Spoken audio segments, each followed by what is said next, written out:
Olá e vamos para mais uma aula do nosso preparatório da OAB de Filosofia do Direito.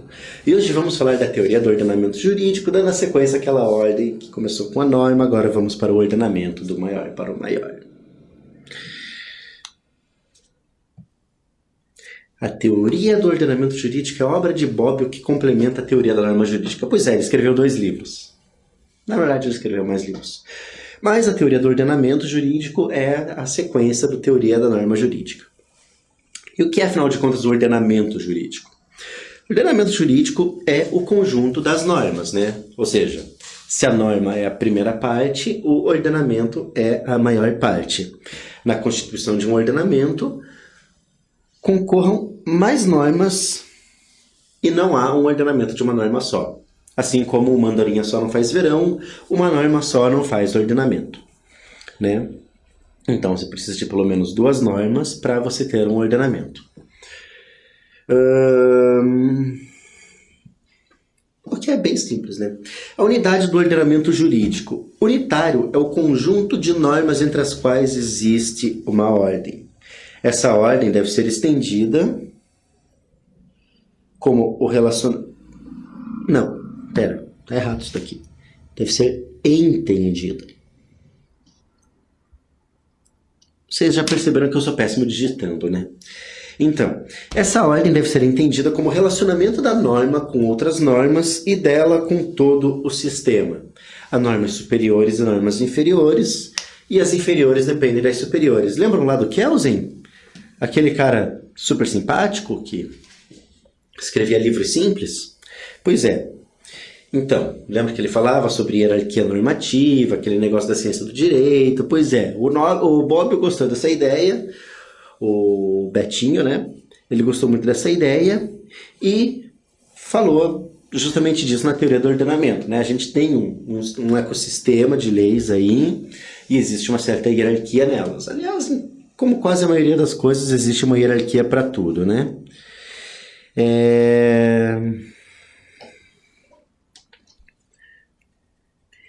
E, claro que, assim como na guerra, um soldado depende do seu sargento, depende do seu cabo, do seu coronel e aí por diante. Eu não sei como que funciona a hierarquia militar direito, eu não sei qual que é a ordem dos postos.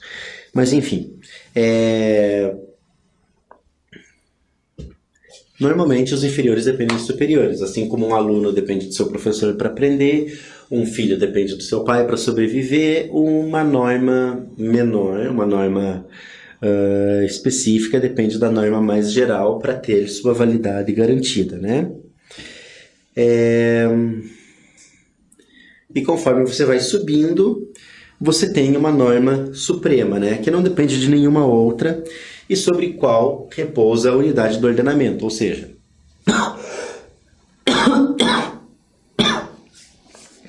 é ela que vai estabelecer como tudo dentro daquele ordenamento funciona. No nosso caso, é a Constituição, a primeira norma.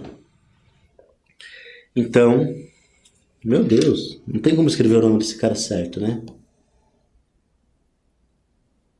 Kelsen. Então, Kelsen chamou essa norma suprema de fundamental. Essa norma, a norma fundamental, garante unidade ao ordenamento, já que cria um sistema hierarquizado. Então, vamos discorrer um pouco sobre isso, né? Como que funciona? Você tem lá um sistema jurídico. Sistema jurídico todo bonitinho e ele tem uma escala de importância do maior para o menor. Então, você tem aqui a Constituição, você tem as leis gerais,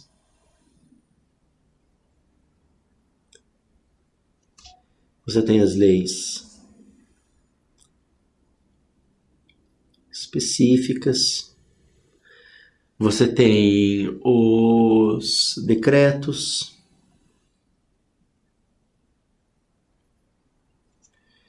você tem os decretos-lei, né, primeiro, e os decretos.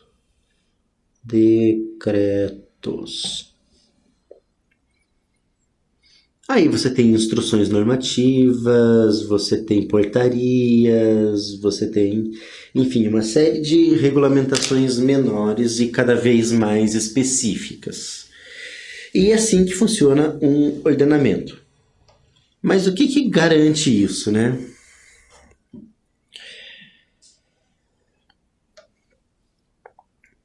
Aqui, ó. Isso que garante tudo isso. A existência de uma Constituição é o que garante a unidade do ordenamento. Porque a gente falou aqui, né? Unidade é o conjunto de normas entre as quais existem uma ordem, e essa ordem deve ser entendida como relacionamento da norma com outras normas e dela com todo o sistema.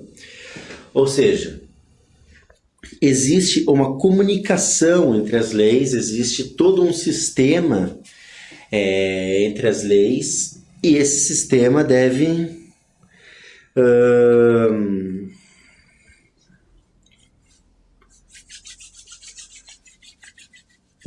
necessariamente se comunicar. E ele se comunica justamente porque existe em algum momento da escala uma ligação entre essas normas. Ou seja, isso é a Constituição, o primeiro conjunto de normas de uma sociedade. Ela é a Constituição porque ela constitui toda a base legal de determinado povo. Ou seja, a partir disso, você pode ter lá previsões constitucionais a respeito de determinados assuntos e você presume que aquilo vai ser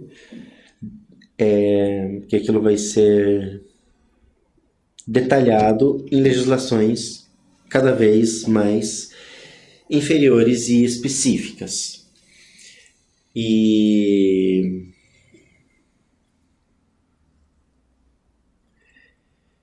Por exemplo, eu tenho lá o Código Civil, que tenho na Constituição, que prevê que determinada coisa vai ser regulamentada pelo Código Civil, o Código Civil regulamenta aquilo e daí existe uma outra lei que trabalha casos específicos daquele outro tema, aí você tem um decreto-lei para regular determinado caso daquele determinado caso específico, e assim por diante até o momento que você tem uma portaria de determinada autarquia municipal que prevê que em caso de inadimplência de tal tributo você tem determinada sanção em determinado cenário.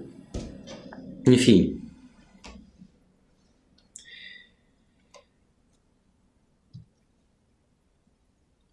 É mais ou menos assim que funciona o ordenamento jurídico. É uma grande teia de aranha. E por que eu uso o exemplo da teia? Porque a teia de aranha é uma das obras mais interessantes da natureza. A aranha, quando está na teia dela, ela consegue... Eu vou até voltar aqui para fazer o desenho em cima de tudo isso daqui. Vou fazer aqui, ó. Pá, pá, pá, pá, pá. Aí você tem o núcleo da teia de aranha, né? Daí, conforme a teia vai crescendo, ela vai criando esses pequenos nós aqui no meio, né? Ela tem esses pontinhos aqui, onde a teia vai se ligando aos outros pontos da teia. Pá, pá, pá, pá, pá, pá, pá, pá.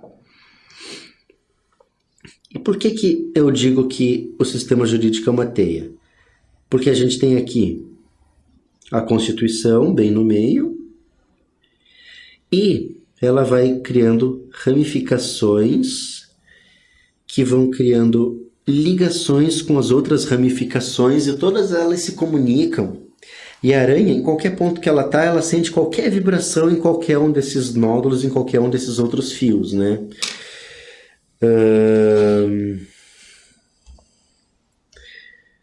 E o sistema jurídico ele funciona exatamente dessa forma. Ele funciona de forma a garantir que o sistema está sempre interligado, intercomunicável, e interrelacionado. O problema da coerência.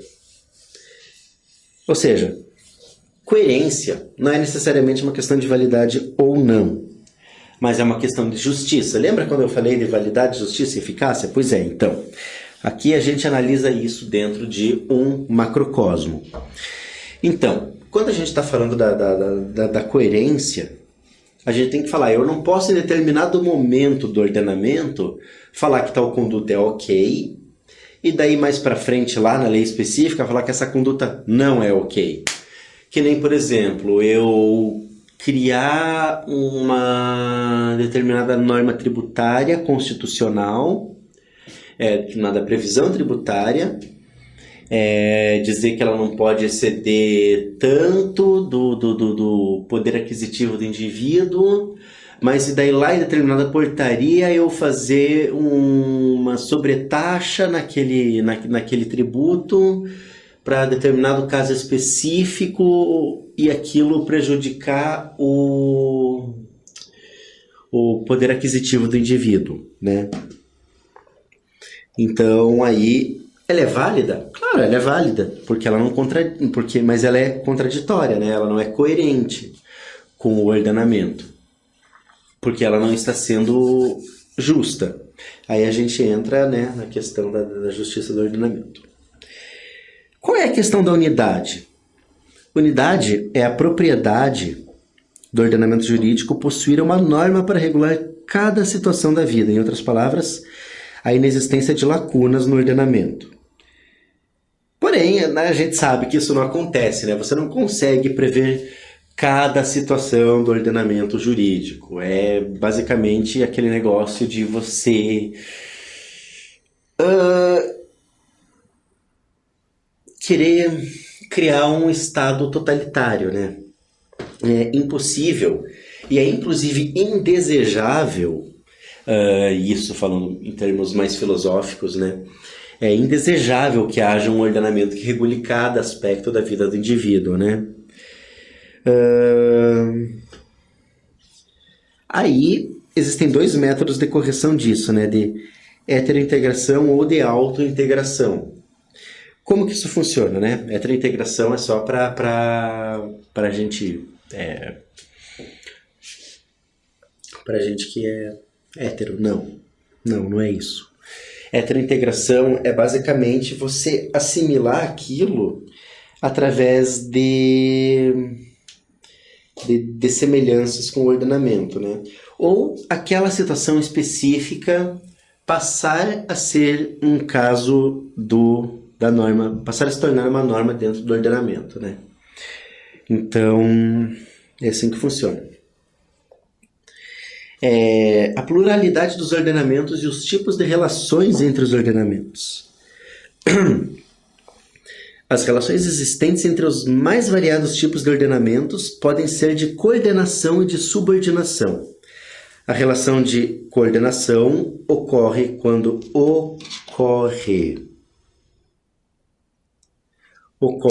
os entes pertencem ao mesmo plano, e em relação de subordinação quando se dá entre o ordenamento estatal e o de grupos sociais, cuja validade deriva do reconhecimento estatal. Ou seja, a gente tem coordenação quando há igualdade, a gente tem subordinação quando tem desigualdade. Simples desse jeito. Um exemplo, vejamos.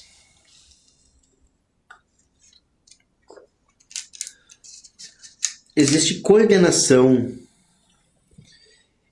quando estamos falando, por exemplo, de um tratado internacional. Ele ocorre em grau de coordenação. E a gente está falando de subordinação quando a gente está falando de um decreto-lei para regulamentar uma autarquia federal, né? Então a gente tem uma alta hierarquia regulando uma hierarquia inferior, né? É mais ou menos assim que funciona. O objetivo é sempre trazer essa questão de relação de poder um pouco mais profundamente até o ordenamento jurídico. Como assim? Quando estamos tratando de ordenamentos, nós estamos tratando de ecossistemas jurídicos aqui, né? Então, por exemplo, se eu tenho coordenação entre estados, entre sistemas legislativos de países diferentes, uma questão de subordinação que nós podemos ter também é a questão de um conselho federal ter que obedecer o ordenamento do país, né? Que nem é o ordenamento estatal e grupos sociais. A própria OAB.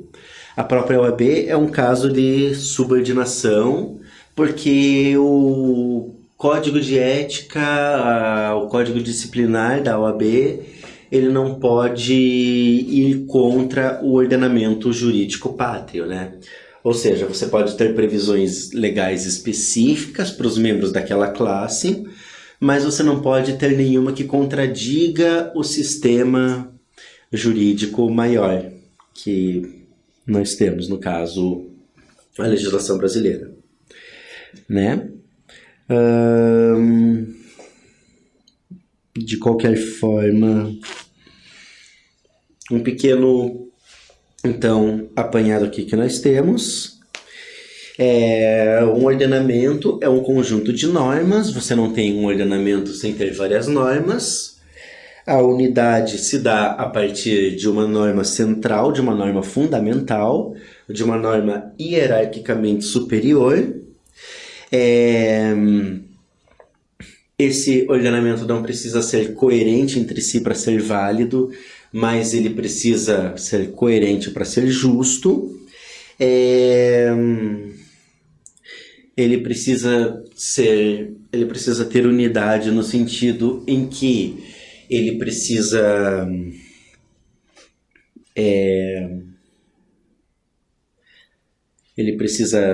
ter o mínimo de lacunas possíveis, mas ao mesmo tempo garantir liberdade individual através da pouca regulação. E nos casos em que a lei não prevê determinadas condutas, ou aquilo se corrige através de assimilação, do sistema assimilar aquela conduta e existir uma nova norma para aquilo, ou do sistema resolver a partir de coisas semelhantes com aquela situação. E a pluralidade de ordenamento se dá principalmente no campo internacional e com a coordenação, né? Que dá igualdade entre os sistemas, e daí tem também a subordinação, que é quando o sistema não pode ser contraposto por uma lei específica de determinado grupo social. Enfim, com isso, encerramos a nossa aula sobre a teoria do ordenamento jurídico. Espero que tenham gostado e nos vemos na próxima aula.